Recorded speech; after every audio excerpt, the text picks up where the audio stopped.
Se alguém está em Cristo, é nova criatura.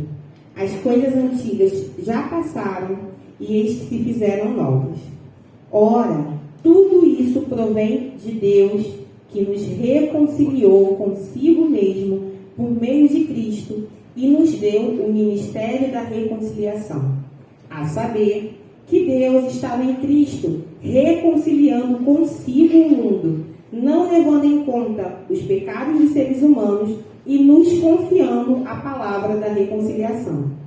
Portanto, somos embaixadores em nome de Cristo, como se Deus exortasse por meio de nós. Em nome de Cristo, pois pedimos que vocês se reconciliem com Deus. Aquele que não conheceu o pecado, Deus o fez pecado por nós, para que nele fôssemos feitos justiça de Deus. E nós, na qualidade de cooperadores com ele, também exortamos para que vocês não recebam em vão a graça de Deus.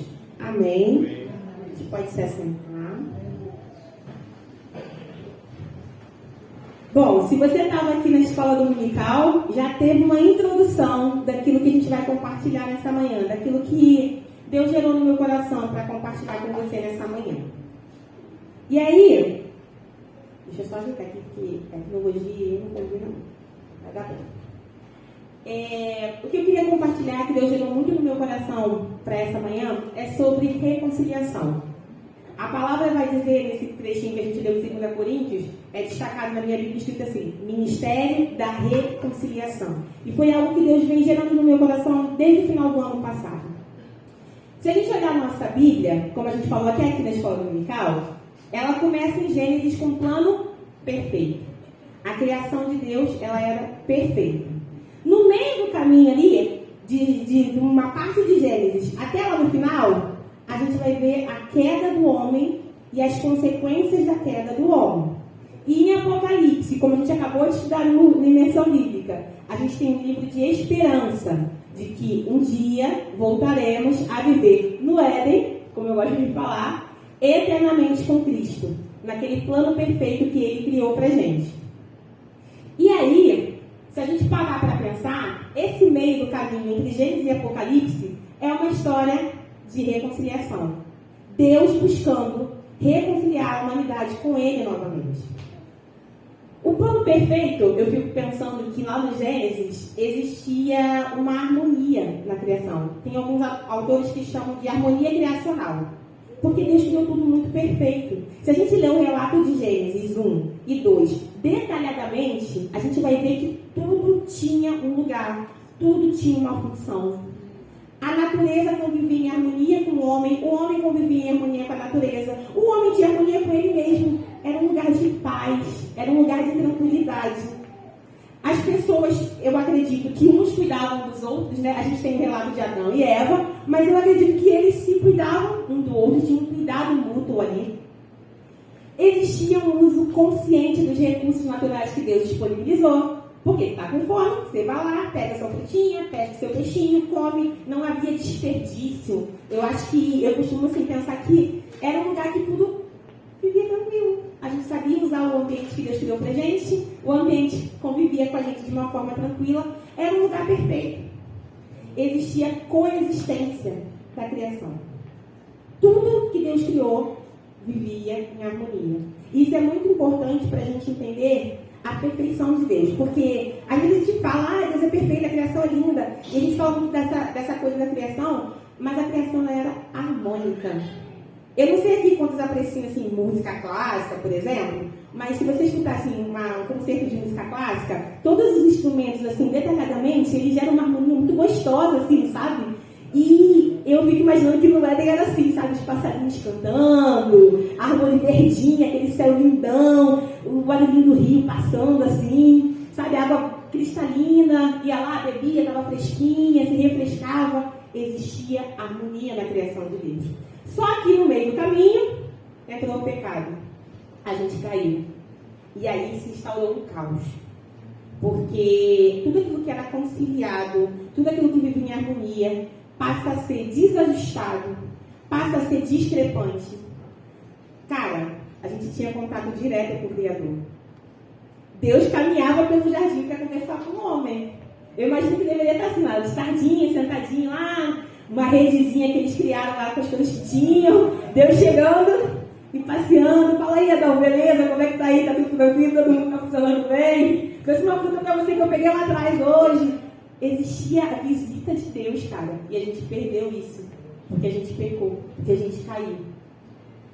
E a primeira coisa, se você parar para perceber, lá no relato de Gênesis que fala do relato da queda, a primeira coisa que acontece quando o homem e a mulher, eles pecam, eles se escondem da presença de Deus. Eles correm para se esconder porque eles ficam com vergonha. E aí eu fiquei pensando sobre isso porque a queda, o pecado, ele faz com que a gente se esconda da presença de Deus. Já parou para pensar que quando a gente peca, às vezes a gente fica com aquele negocinho e aí pega, bota uma caixinha entre eu e Deus, porque eu pequei. E se a gente não se arrepende e tira essa caixinha, quando eu pecar de novo, porque eu vou pecar, eu coloco outra caixinha. Outra caixinha, outra caixinha, outra caixinha, outra caixinha. E quando a gente vê, a gente já está longeão de Deus. E Deus continua no mesmo lugar, tentando buscar a gente para Ele, e a gente se esconde como Adão e Eva fizeram. Eles se esconderam da presença de Deus por conta do pecado. O pecado, ele faz a gente se esconder da presença de Deus. Mas, lá em Apocalipse, chega a esperança. É o fim de todas as coisas caóticas e desajustadas que a gente foi construindo ao longo dessa história inteira. E chega o nosso retorno para o Éden. O triunfo de Deus sobre toda a maldade e a restauração na harmonia da criação. Em Apocalipse, nós temos a esperança de que todas as coisas serão restauradas como no plano perfeito. E a gente vai poder voltar a viver, de boa, em perfeição e harmonia com a criação. Mas o que isso tudo tem a ver com a gente? Hoje, nós vivemos nesse meio caótico, entre Gênesis e Apocalipse. Isso se reflete na nossa existência hoje na humanidade, a nossa humanidade. E essa história de reconciliação no meio disso tudo é uma busca incessante de Deus de nos resgatar e de nos reconciliar com Ele.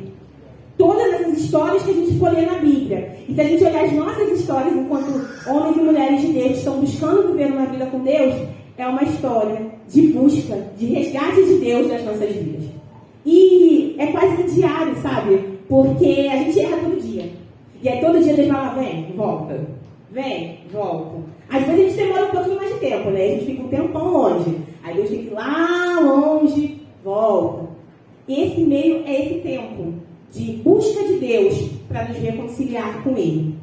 Em Cristo, o sacrifício de Jesus na cruz foi o símbolo maior desse projeto ou desse processo de reconciliação de Deus com a humanidade. Porque Deus entrega o Filho dele como sacrifício para perdoar os nossos pecados e trazer a humanidade de volta para Ele. Quando a gente olha para a cruz, é um convite de Deus para a gente se reconciliar com Ele. Porque Ele entregou o Filho dele para que nele nós pudéssemos ser reconciliados. E aí é muito doido, porque quando Cristo morre na cruz, o que acontece com o véu do templo que fazia separação entre o homem e Deus? Ele se rasga. E aí é como se Deus voltasse ao jardim, vem filho, pode sair aí de trás da árvore, você está escondido? Vamos bater um papo aqui, nós dois, porque tem perdão para você, tem reconciliação para você. O sacrifício de Cristo, ele nos aproxima de Deus. E Ele nos convida a se reconciliar com Ele. E aí todos nós que recebemos e entendemos que Jesus é o Salvador da nossa vida, que Jesus é o Senhor da nossa vida, nós somos reconciliados nele. E a intenção de Deus é que todos sejam reconciliados. Porque Deus não criou nenhum filho para ficar desgarrado. Deus não criou ninguém para ficar longe dele. A intenção de Deus é que todos sejam reconciliados. E aí eu começo a entender o que é esse tal ministério da reconciliação. É uma busca de Deus, usando as nossas vidas para que todos sejam reconciliados. E aí por isso que eu falei que se você estava na escola dominical, você já teve uma introdução. Porque é sobre isso. É sobre o que Deus quer fazer conosco, através de nós e em nós, para que todos sejam reconciliados. Porque a própria palavra vai dizer que todos pecaram. Depois do primeiro homem e da primeira mulher, houve a queda, todo mundo pecou. Está todo mundo precisando do Senhor. Todos nós precisamos de reconciliação. E aí, o primeiro ponto que eu queria compartilhar com vocês é sobre os efeitos da queda. Como eu falei no começo, Quando o pecado entra no mundo, ele quebra a harmonia que existia na criação. E aí o pecado, ele deturpa as coisas. O pecado, ele mancha as coisas, ele tira as coisas do uso que Deus fez e pega essas coisas e usa para outros fins. E isso gera um caos, porque se Deus criou a árvore para gerar um fruto, para alimentar a gente, para gerar sombra, e eu começo a bagunçar isso gera um caos. Se eu corto a árvore, não tem o fruto, não tem a sombra. Isso mexe com o equilíbrio do ecossistema. É muito legal a gente olhar a natureza, porque a natureza ela nos mostra direitinho como Deus criou as coisas e como a intervenção do homem pecaminoso consegue gerar um desequilíbrio e um caos na criação de Deus. E o pecado, ele quebra elos, sabe? Se eu tenho elo com uma pessoa, com um irmão, com meu esposo, e o pecado entra no nosso meio, a gente quebra esse elo, sabe? A gente quebra, a gente separa. O pecado gera separação. E a primeira grande separação que o pecado gera, o primeiro grande elo que o pecado traz, quebra de elo, é na relação do homem com Deus. A primeira coisa que acontece, como eu falei aqui, o pecado entrou no mundo, o que o homem fez? Se esconde.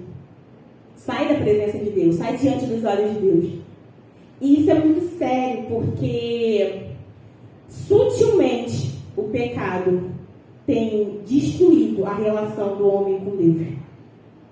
Eu falo sutilmente porque, como até o pastor falou uma vez aqui na pregação, eu guardei aquilo no meu coração, falar de pecados que estão distantes de mim é muito tranquilo. Falar de coisas que estão muito longe do meu alcance de fazer é muito tranquilo. Mas existem coisas que a gente é capaz de fazer. Está no nosso dia a dia, que está nas nossas atitudes diárias, está nas pequenas coisas. O primeiro elo que o pecado quebra é o nosso elo com Deus. Porque o diabo é inteligente pra caramba. Ele sabe que se ele destruir, se ele minar essa relação que a gente tem com Deus, se ele convencer a gente de que a gente não merece Deus, não merece o amor de Deus, a graça de Deus, que a graça de Deus não é pra gente, se ele conseguir convencer a gente e nos afastar de Deus, todo o resto vira caos. Todo o resto vira dor, vira sofrimento. Todo o resto. Não tem escapatória. Porque não existe vida plena, em paz, longe de Jesus. Não existe. Existe vida. Porque tem pessoas que vivem longe de Deus. Mas vida plena, com paz no coração. Meu irmão, se você conhecer alguém que vive plenamente em paz e não conhece Jesus, me apresenta, porque nem nos relatos da Bíblia, todos os homens que viveram longe de Deus viveram sem paz. E aqueles que se aproximavam de Deus viviam vida plena e com paz. Não é vida tranquila, sem problema, sem dificuldade, sem dor. Não é isso. Eu estou falando de paz. Aquela paz que excede todo entendimento e compreensão humana. Aquela paz que faz a gente passar por um momento de luto e conseguir ficar de pé. Aquela paz que faz a gente passar por um momento de crise financeira e ficar de pé. Aquela paz que faz a gente passar por um momento de briga, de contenda e ficar de pé. Aquela paz que faz a gente conseguir ficar de pé no Rio de Janeiro. Olhando esse cenário caótico dessa cidade que a gente vive. É essa paz que eu estou falando. Sem Jesus não há paz. Então a primeira coisa que o pecado faz, quebra o elo com Cristo. Óbvio. Porque aí o resto é fácil para o diabo sugar. É fácil. Se a gente não tem Cristo, não tem a paz, o resto é fácil. Ele suga mesmo. O segundo elo que é quebrado com a entrada do pecado no mundo, é do homem consigo mesmo. Porque, como eu falei que o pecado ele deturpa as coisas, o pecado ele deturpa a imagem de quem nós somos. Se a gente não entende que nós somos criaturas de Deus, a imagem e semelhança do Criador, a gente deturpa a imagem de quem nós somos em Deus. Isso tanto para, eu não sou nada, eu não sou ninguém, quanto para eu sou muita coisa, eu posso tudo, eu sou poderoso. Ele deturpa a imagem de quem nós somos. E isso causa um caos aqui dentro. Causa uma desordem aqui dentro. Vou dar um exemplo. Por exemplo, eu trabalho com crianças e adolescentes em sofrimento psíquico. Você acha mesmo que uma criança pequena, que se automutila para dar conta de um sofrimento que ela não consegue dar conta, isso é normal? Uma criança que se fere para dar conta de uma dor que ela não está conseguindo dar conta, isso é normal? Não. Por que existe essa dor nessa criança? Porque o pecado é todo mundo. E aí, a nossa relação com a gente mesmo, ela fica bagunçada. Uma pessoa que faz uso abusivo de algum tipo de substância, que vai se matando aos pouquinhos. E aí, meu irmão, com todo respeito, com muito temor ao Senhor, não estou falando aqui só de drogas ou uso abusivo de álcool, não. Se você é diabético, está enchendo a cara de açúcar, meu irmão, misericórdia, com muito respeito a você, mas misericórdia. Você está destruindo aquilo que Deus criou, o templo. Isso também precisa ser submetido a Deus, porque isso também é quebra de elo entre você com você mesmo. Porque a gente precisa cuidar daquilo. Há uma desorganização tão grande que vendem a ideia de que está tudo bem e a gente compra. E a gente sabe que não está bem. A gente sabe que não está tranquilo. Então, a quebra de elo, o pecado também quebra o elo da gente com a gente mesmo. E aí, assim, não é só uma ideia de culpabilização. Pessoas que sofrem emocionalmente, pessoas que têm dores na alma, não é uma ideia de culpabilização, porque a gente sabe que são temas super complexos e tem um contexto enorme de fatores que levam a isso. O que eu estou querendo dizer é que se não houvesse pecado, não haveria dor, não haveria sofrimento. E a gente conseguiria viver em harmonia com a gente mesmo. Porque a gente é feito à imagem e semelhança do Criador. Eu olho para o Criador, está tudo em ordem comigo. Outro elo que é quebrado quando a gente peca e quando o pecado entra no mundo é a relação dos homens com os outros homens. E talvez essa seja mais louca, assim. Porque você acha, eu acredito que assim, nenhuma guerra tem justificativa na minha cabeça. Nenhuma guerra tem justificativa nenhuma. Um homem tirar a vida de outro homem, não existe justificativa para isso. Porque Deus não criou ninguém para matar ninguém. Isso é um ponto que eu penso dessa forma, tá, meus irmãos? Mas se não existia pecado, não precisaria existir a ideia de ataque e defesa. Porque os homens vivem em harmonia. Então não precisa ter atacar nem se defender, porque ninguém ia atacar. Logo ninguém precisa se defender. Logo ninguém precisa matar ninguém, porque o dono da vida é o Senhor Jesus. Não somos nós.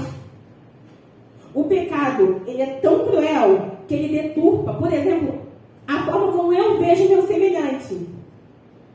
Deus, criativo, super criativo, multiforme criatividade do Senhor, criou gente de todo tipo de cor, de todo tipo de cultura, e espalhou por esse planeta inteiro. Gente alta, baixa, magra, gorda, com o olhinho puxado, com o olhinho mais aberto, com cabelo grande, cabelo pequeno, sem cabelo. Deus criou todo mundo. Deus é muito criativo. Graças a Deus por isso que tem gente para todo gosto. Nada de produção em março.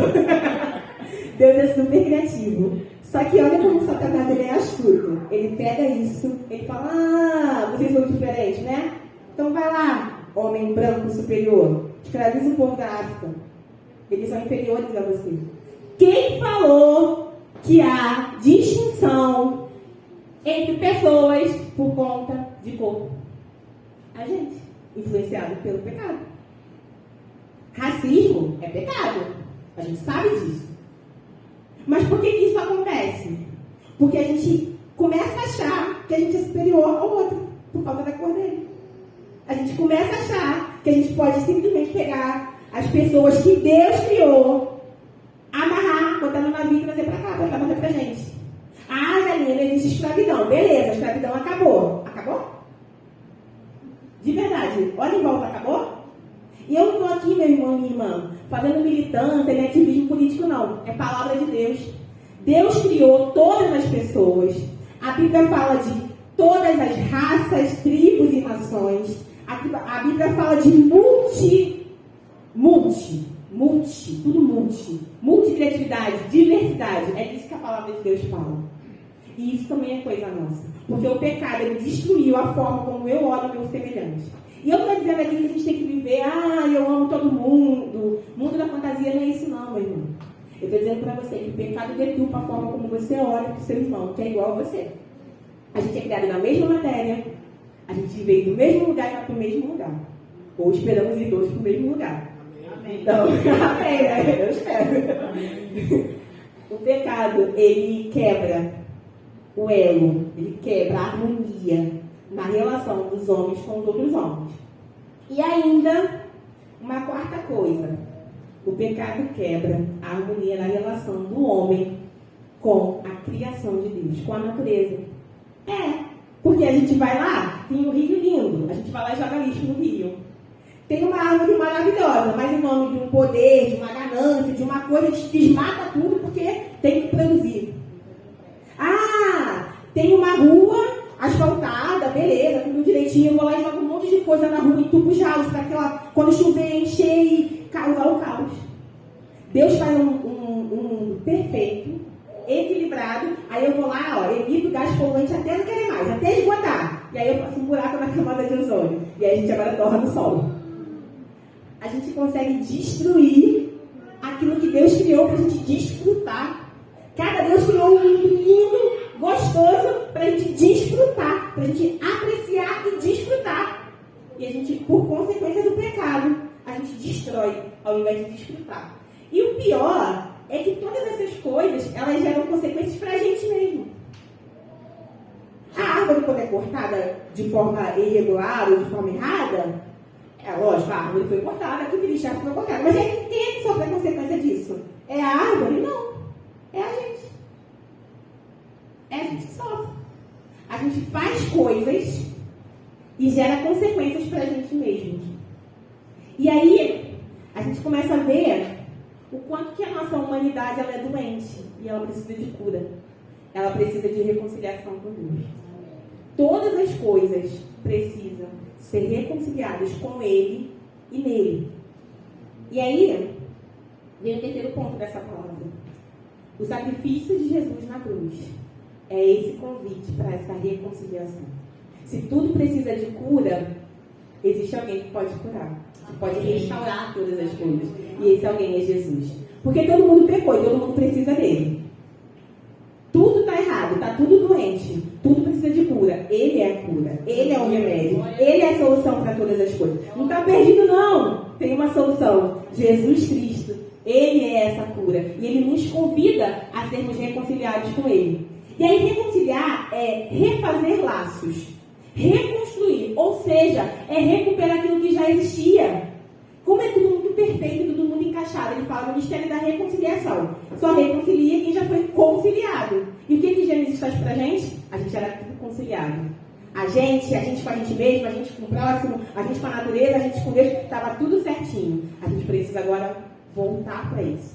E aí, a reconciliação, ela vai ser um processo constante de arrependimento e restauração da harmonia com Deus. É todo dia. Porque a gente peca todo dia tem que se arrepender. Não existe reconciliação sem arrependimento.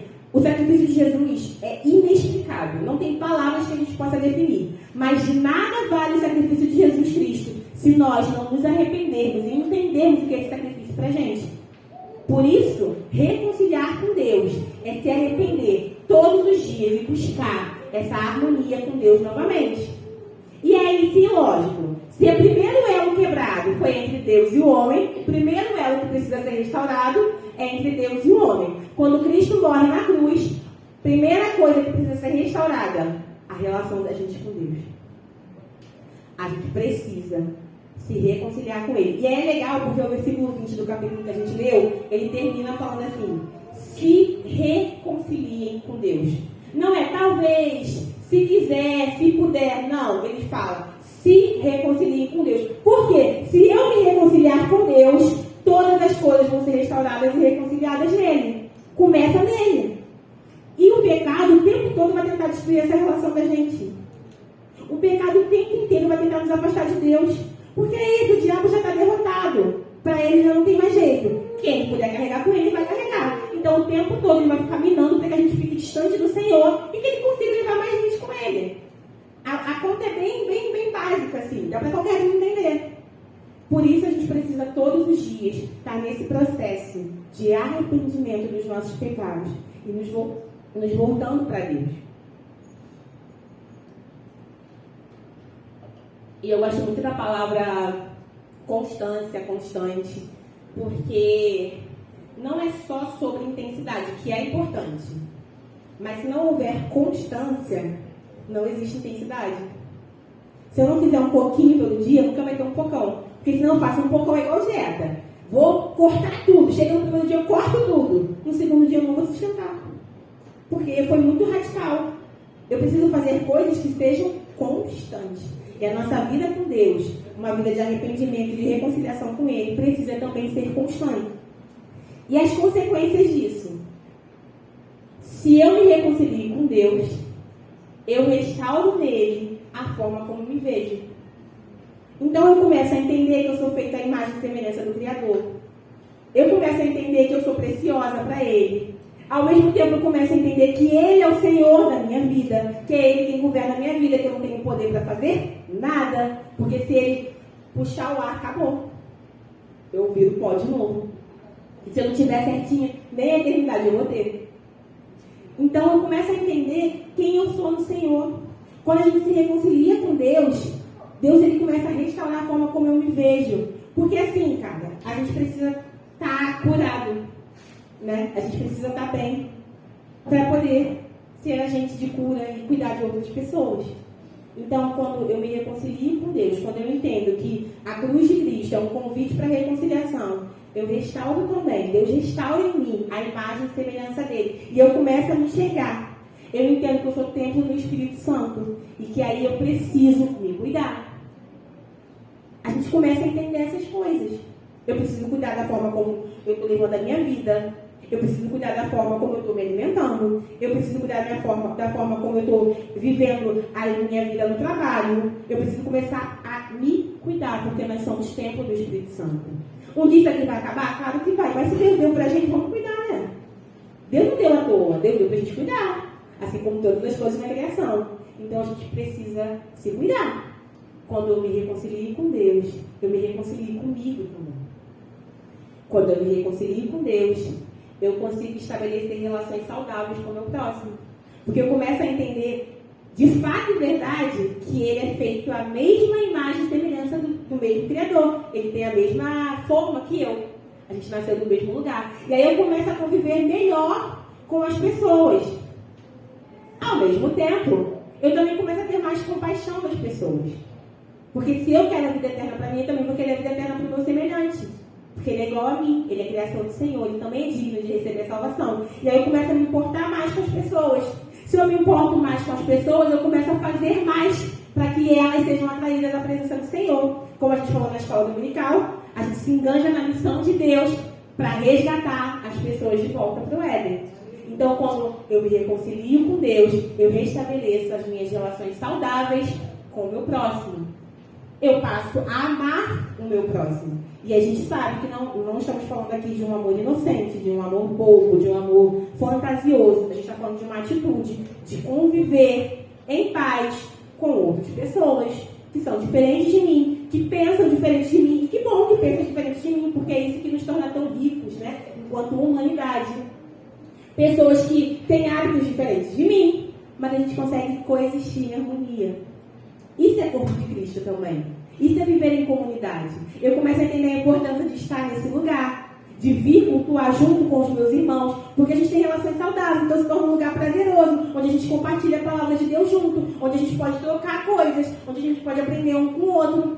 A gente começa a restaurar todas as outras coisas. Só que primeiro passa pela cruz. Passa por ser reconciliado com Ele. E uma outra coisa que também restaura é a forma como eu lido com a criação de Deus. A gente fala muito pouco sobre isso na igreja, sabe? A gente fala muito pouco sobre cuidado com o meio ambiente, sobre ecologia, enfim, a gente fala muito pouco sobre isso. Mas se eu sou restaurado em Deus, eu sou reconciliado com Deus, eu vou cuidar melhor da natureza. Lógico, tem coisas que são muito macros e que estão longe do nosso alcance. Gente, eu entendo isso. A gente vive num mundo, num sistema, num tipo de direcionamento que as coisas vão acontecendo, né? Todo mundo sabe disso. A gente sabe que tem coisas que não estão ao nosso alcance. Grandes catástrofes, né? Que não são naturais, que são causadas pelo homem. Às vezes não está no nosso alcance aqui, eu ou você. Mas o mínimo a gente pode fazer, né? A gente pode cuidar do mínimo. Isso também é importante, porque nós somos cristãos, nós somos pequenos cristos na terra. Eu tenho certeza que Jesus, enquanto passou na terra, ele cuidava da criação. Eu duvido que Jesus jogava lixo na rua. Eu duvido que Jesus ia lá queimar uma árvore sem a menor necessidade. Assim, vou queimar uma árvore. Ei, duvido, com todo respeito. Então a gente precisa cuidar da criação de Deus. Porque Isso também é coisa nossa. E é legal porque a gente espera muito que o outro faça. Não, mas aquele pecador lá não faz, está sujando tudo, está poluindo tudo, está emitindo um monte de coisa. Aquele abençoado de Deus lá está com aquele carro todo velho, jogando gás em cima dos outros, fumaça preta em cima dos outros. Meu irmão, deixa o outro, Deus está falando contigo e comigo. Nós que somos filhos de Deus e estamos aqui escutando o que ele está falando. O que cabe a gente? Compartilhar a palavra. Então a gente fala para aquele enviado de Deus também lá, que ele precisa parar de jogar essa fumaça preta na nossa cara. Hoje a gente que é motociclista, olha só Jesus. Só um parênteses aqui, um desabafo. Mas amém. A gente precisa também restaurar a nossa relação com a criação de Deus. Sabe? Nos mínimos detalhes. Porque como eu falei, o pecado ele é muito sutil. Ele não vai minar em coisas grandes. Ele vai minar em coisas pequenas. Além de tudo isso, nós somos testemunhas. Nós somos testemunhas, a gente é observado o tempo inteiro. As pessoas esperam que a gente tenha essas atitudes legais, que a gente tenha essas atitudes diferentes. Porque o caótico já está lá, está posto, todo mundo faz. O que diferencia é como nós, nascidos, reconciliados, adotados, como foi lido aqui no começo do culto, em Cristo Jesus, estamos agindo. Como a gente está agindo com a gente, como a gente está agindo com o outro, como a gente está agindo com a criação. Porque enquanto a gente não voltar para o Éden, a gente precisa cuidar do que está aqui. Isso é responsabilidade nossa. Deus não nos fez para viver caoticamente no mundo de caos. Deus nos fez para sermos diferenciais no mundo de caos. E aí, eu fico pensando que assim, cara, a gente precisa entender que o Espírito Santo ele habita em nós. Isso é um privilégio. Foi muito legal andar com Jesus, deve ter sido muito massa andar do lado dele. Só que quando ele subiu para o Pai, ele passou a habitar dentro da gente. Isso é muito forte, sabe? Isso é muito intenso, porque a responsabilidade é muito maior. A gente carrega Jesus dentro da gente. Para além de andar de mão dada com ele, ou recostar no peito dele como João fazia, ele está dentro de nós. E se o Espírito Santo está dentro de nós, cara, tem que mudar alguma coisa. Tem que mudar, não dá. Eu não consigo assim, pensar numa vida da mesma forma, sabendo que o Espírito Santo de Jesus, o Espírito Santo de Deus, o próprio Deus, em Espírito habita dentro de nós. E isso faz com que a paz, que excede todo entendimento, habite sobre mim. Isso faz eu ter visão e estratégia para agir diante das situações que forem se apresentando diante de mim. Isso faz com que, quando eu peque, o Espírito Santo ele me convence do meu pecado. E aí eu me arrependo e recomeço novamente seguindo com Ele. O Espírito Santo habita em mim, habita em você. E é Ele que faz com que essa reconciliação não se acabe, mas que a gente consiga nutrir ela até o dia que Jesus Cristo venha. Só que aí, a gente também precisa nutrir. Porque o Espírito Santo habita dentro da gente, mas a gente precisa nutrir. Porque Deus também visitava o homem lá no jardim. E o homem pecou e se afastou. A gente precisa nutrir. A gente precisa buscar. Porque é legal assim, a gente acha o máximo a gente ter o livre-arbítrio, a gente poder fazer o que a gente quiser. Só que isso traz uma responsabilidade muito grande, porque eu também preciso ter noção das minhas ações, eu preciso ter responsabilidade sobre as minhas ações, e aí eu preciso também agir para não perder de Deus. É claro que a graça de Deus é maravilhosa e o amor de Deus nos alcança onde a gente estiver, mas precisa ter, ei Deus, eu quero, ei Deus, eu aceito, ei Deus, eu me submeto. Tem uma parte que é nossa também, sabe? E aí o Ministério da Reconciliação, ele é para a gente também entender que a gente também tem parte nisso, né? A gente tem um lugar para a gente nesse projeto maior de Deus para a humanidade. O convite à reconciliação, seja ele em qual nível for, é um convite para arrependimento e constância. Até porque a gente sabe de onde a gente vem, lá do Gênesis, e para onde a gente vai, lá no Apocalipse. A gente sabe, a gente não anda perdido. Meu irmão, quem anda perdido é quem não conhece a palavra de Deus. Porque a gente sabe de onde a gente veio e para onde a gente vai. Deus não mentiu, Deus não escondeu, Deus revelou para a gente. Você saiu do paraíso porque você pecou, mas você vai voltar se você se arrepender. É isso, a fórmula é essa. Então a gente precisa manter uma vida de arrependimento e constância. E aí, esse ponto tem muito a ver com a porque uma coisa que Deus tratou assim no meu coração é sobre agentes de reconciliação. Cara, ninguém faz nada sozinho, não. Deus não nos fez para caminharmos sozinhos. Deus nos fez para caminharmos uns com os outros. Às vezes, eu estou distante do Senhor. E aí, eu preciso de um irmão, um homem de Deus, uma mulher de Deus, que vai me ajudar a me reconciliar com Ele. Às vezes, eu estou distante de mim, eu estou quebrada, minha mente está desordenada. E aí, Deus é tão fofo, como eu gosto de falar, Deus é tão fofinho, que Ele deu capacidade ao ser humano para estudar a mente humana. E a gente tem os profissionais psiquiatras, psicólogos, enfim, a galera que estuda a mente humana, e ela nos ajuda a restabelecer essa conexão da gente com a gente mesmo. Cara, Deus é muito maravilhoso. Ah, eu estou brigada com o outro, eu briguei, eu discuti, não sei o quê. Existem profissionais que estudam e trabalham para reconciliar relações humanas, para estudar as relações humanas e ver a melhor forma dos homens conviverem com os outros homens. Existe um monte de profissão que trabalha com isso. Existem profissões que estudam como a gente pode fazer uso melhor dos recursos que Deus nos disponibilizou. Tem uma galera que é muito inteligente que estuda essas coisas. Então, eles sabem o que a gente pode usar, até onde a gente pode usar, em que grau que a gente pode usar, como a gente pode fazer para amenizar os estragos que a gente já fez, para reparar o que está errado.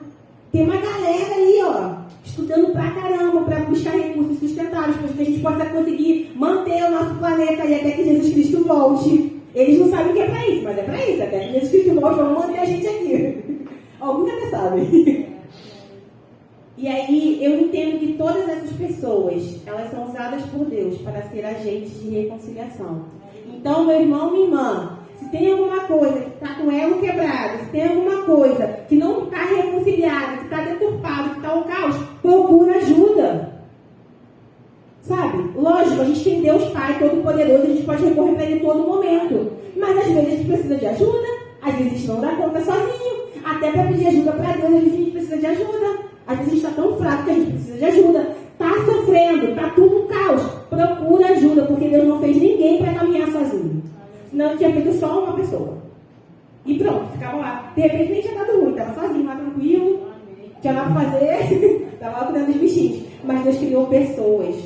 Procura ajuda, porque existem agentes de reconciliação. E aí, ao mesmo tempo, tem o outro lado. A gente também precisa ser agentes de reconciliação. A gente precisa ajudar pessoas que estão distantes do Senhor a voltar para Ele. A gente precisa ajudar pessoas que estão em sofrimento, cada um com o seu dom, com o seu talento, com aquele presente, com aquela ferramenta que Deus deu. A gente precisa ajudar essas pessoas a se reconciliarem. Isso é papel nosso também. Cada um tem um dom específico, cada um age de uma forma, faz de uma forma, cada um tem uma profissão específica. Cada um tem um dom diferente. E nós precisamos ser agentes de reconciliação. Porque o Ministério da Reconciliação está posto para nós. E a gente precisa fazer. E aí, caminhando para a conclusão, pregar o Evangelho é convidar pessoas à reconciliação. Cara, a gente não impõe nada. Porque o próprio Deus não impôs nada. Ele nos convida. E a gente precisa convidar pessoas. Porque eu acho que, às vezes, isso é uma autoanálise também. A gente quer impor algo para as pessoas. Deus, ele não é impositivo. Deus, ele convida. Na verdade, Deus até atrai, né? Assim, igual o livro, ele vem. Porque o amor, ele é tão constrangedor que ele nos atrai. Mas a nossa ação como agente de reconciliação é convidar pessoas. Convidar as pessoas a conhecerem o Ministério da Reconciliação. Porque se é bom para mim, pode ser bom para outras pessoas também. E que a gente possa entender que Ele nos encarregou dessa mensagem. Se a gente ler o texto novamente, a gente vai ver lá no versículo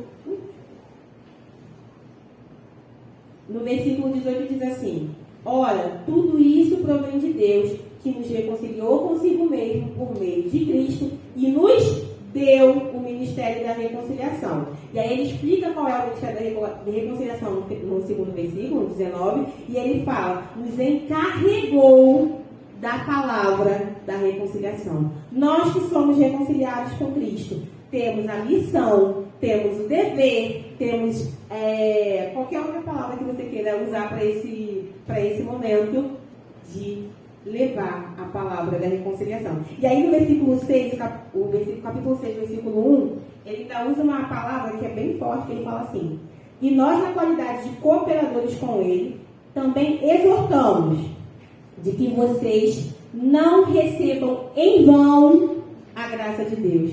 Cara, isso é sério. A gente não recebeu a graça de Deus à toa. A gente não foi atraído pela presença de Deus à toa. A gente não foi reconciliado com Cristo à toa.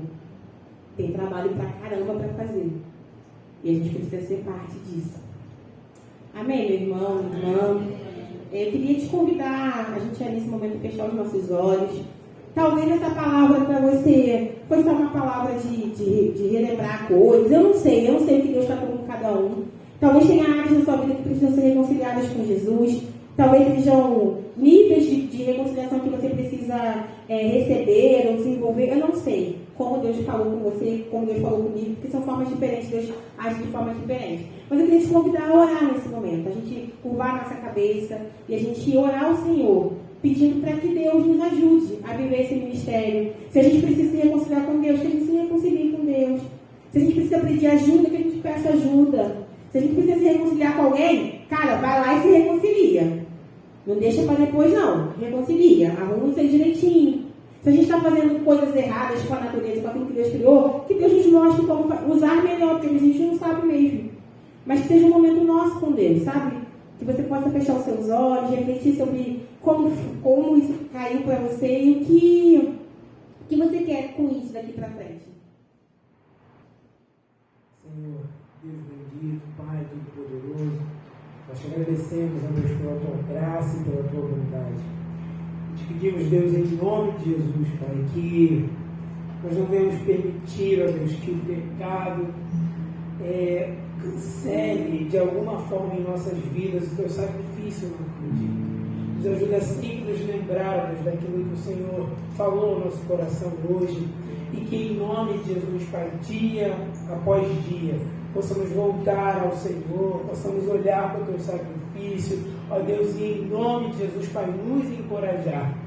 Eu não sei como isso falou o coração de cada irmão, cada irmão aqui, mas para mim, Deus, soou como uma mensagem de encorajamento porque apesar de mim, ó Deus, apesar de mim, o Senhor nos convida, Deus, a voltar ao Senhor, ó Deus, e viver plenitude de alegria, viver a tua paz, viver a tua graça e cumprir a missão que o Senhor deu a cada um de nós.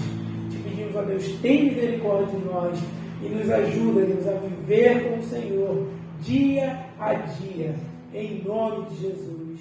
Amém.